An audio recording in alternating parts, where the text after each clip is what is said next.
Halo, selamat pagi anak-anak kelas 4B. Hari ini kita akan melanjutkan kembali tema 5, yaitu bagian ketiga. Nah, anak-anak silakan disiapkan dulu buku paket tema 5-nya.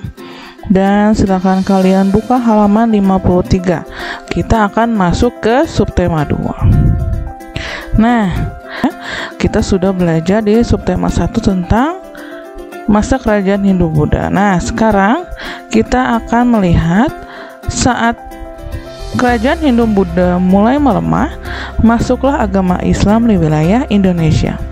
Nah, siapa saja yang mempunyai peranan penting di masa kerajaan Islam? Ayo kita pelajari bersama. Masuknya kerajaan Islam di Indonesia, tokoh yang berperan penting salah satunya adalah Sultan Hasanuddin. Nah, kita lihat di halaman 53 ya, yang ada bacaan tentang Sultan Hasanuddin. Nah, Sultan Hasanuddin ialah raja dari kerajaan Islam Gorontalo di Makassar, Sulawesi Selatan. Oleh Belanda, ia dijuluki ayam jantan dari timur karena kegigihan dan keberaniannya melawan Belanda.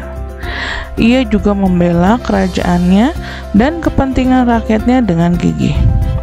Ia berusaha menegakkan kedaulatan dan memperluas wilayah kerajaan. Ia juga berhadapan dengan Arupalaka, Raja Bone yang dibantu oleh Belanda. Sultan Hasanuddin dikenal arif dan bijaksana. Beliau merasa sedih karena harus bertempur melawan keluarga sendiri. Arung Palaka, Latenri, Tata Toerung sudah seperti saudara kandung sendiri. Sultan Hasanuddin mempertimbangkan bahwa pertumpahan darah di kalangan orang Makassar dan Bugis harus segera dihentikan. Sultan Hasanuddin berusaha menggabungkan kekuatan kerajaan-kerajaan kecil di sekitar kerajaannya untuk melawan Belanda. Nah, karena perjuangan dan jasa-jasanya, nama Sultan Hasanuddin diabadikan sebagai nama jalan di Universitas di Makassar, Sulawesi Selatan. Pemerintah bahkan menganugerahkan gelar pahlawan nasional kepada Sultan Hasanuddin. Setelah wafat, Sultan Hasanuddin dimakamkan di Kompleks Pemakaman Raja-Raja Goa di Sulawesi Selatan. Kompleks pemakaman raja-raja merupakan peninggalan sejarah yang perlu dijaga kelestariannya. Kompleks pemakaman ini pun dijadikan objek pembelajaran sejarah bagi bangsa Indonesia. Nah, anak-anak, tadi kita sudah mendapatkan informasi tentang Sultan Hasanuddin beserta dengan jasa-jasanya. Nah, dari perjuangan Sultan Hasanuddin kita belajar tentang keberanian dan kegigihan dalam melawan tindakan yang salah dan sewenang-wenang. Sultan Hasanuddin berusaha untuk melawan kesewenang-wenangan Belanda. Perjuangan beliau layak diteladani dan diberi penghargaan. Berbagai peninggalan Sultan Hasanuddin juga perlu terus dilestarikan sebagai pelajaran bagi generasi berikutnya. Bangsa yang besar adalah bangsa yang menghargai jasa para pahlawannya. Nah, Ibu minta kita harus bisa menghargai jasa para pahlawan ya. Nah, anak-anak, setelah kita mengetahui perjuangan para pahlawan, masih adakah tokoh masa sekarang yang memiliki jiwa kepahlawanan? Nah, silakan kalian buka di halaman 61, kita akan membaca teks yang ada di sana. Gusnadi Wiyoga. Gusnadi Wiyoga berumur 15 tahun. Ia berasal dari keluarga sederhana yang tinggal di Dusun Waringin, Maguwo Harjo, Sleman, Yogyakarta. Ayahnya adalah seorang tukang sol sepatu dan ibunya adalah seorang ibu rumah tangga. Kondisi perekonomian orang tua Gusnadi yang kekurangan tidak membuatnya patah semangat untuk berprestasi. Yoga, panggilan akrabnya, berhasil meraih medali perak Olimpiade Sains Nasional OSN 2011 di Manado. Hasil ini mengantarkan Yoga mewakili Indonesia di International Competitions and Assessments for School wilayah Asia Pasifik tahun 2011. Pada kompetisi ini, Yoga mendapatkan medali perak Kesederhanaan tidak menjadi hambatan baginya untuk berprestasi.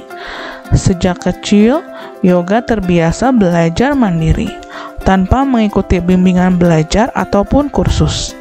Setiap malam, ia tekun mengulang pelajaran yang diterimanya di sekolah. Bagaimana memulai semuanya? Semua itu berawal ketika ia duduk di kelas 6 SD. Saat itu ia dikirim ke Hong Kong tahun 2007 untuk mengikuti lomba matematika mewakili Indonesia. Dalam perlombaan itu ia tidak menang, namun hal ini menjadi pemicu bagi Yoga untuk terus belajar dan mengembangkan diri. Dengan prestasinya, Yoga berhasil membuktikan bahwa semangat dan kerja keras bisa mengalahkan keterbatasan. Selalu ada jalan bagi mereka yang mau berusaha. Nah, anak-anak, itu adalah cerita tentang Gusnadi Wiyoga. Kita tahu ya, usaha dan kerja kerasnya selama ia sekolah hingga ia bisa mendapatkan medali perak di Olimpiade Sains Nasional. Nah, sekarang kita akan rangkum apa saja yang kita dapatkan dari teks yang tadi kita baca.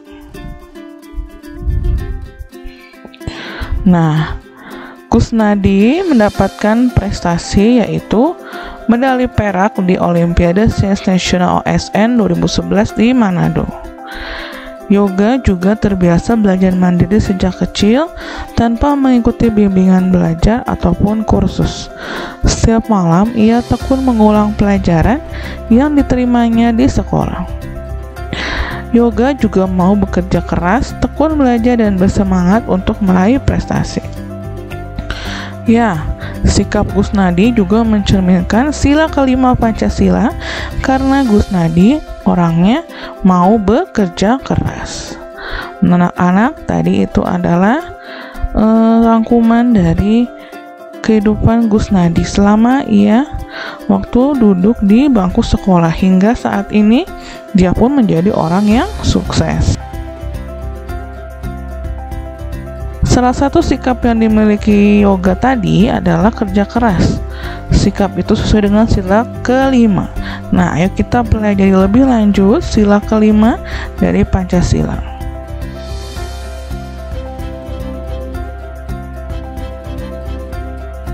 Sila kelima yang isinya adalah keadilan sosial bagi seluruh rakyat Indonesia. Nah, kita bisa lihat bahwa di simbol yang ada di Pancasila kelima itu adalah padi dan kapas. Padi itu melambangkan pangan dan kapas itu melambangkan sandang atau pakaian. Nah, makna dari sila kelima Pancasila ini adalah adil, bukan harus sama. Mau bekerja keras, mengakui kedaulatan bangsa sendiri dan bangsa lain, dan menganggap bangsa sendiri sederajat dengan bangsa lain. Para pahlawan bersemangat untuk meraih kemerdekaan. Begitu pula Gusnadi Wiyoga tadi memiliki semangat untuk meraih cita-citanya. Sikap itu harus kita contoh dalam kehidupan sehari-hari.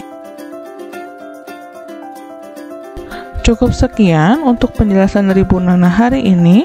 Kita sudah belajar tentang raja pada masa kerajaan Islam yaitu Sultan Hasanuddin dan tokoh yang memiliki jiwa kepahlawanan di masa sekarang yaitu Gusnadi Wiyoga. Semoga kalian bisa mengingatnya terus ya, dan kalian juga bisa mengikuti jejak mereka. Terima kasih untuk hari ini. Kita akan berjumpa lagi di hari Senin.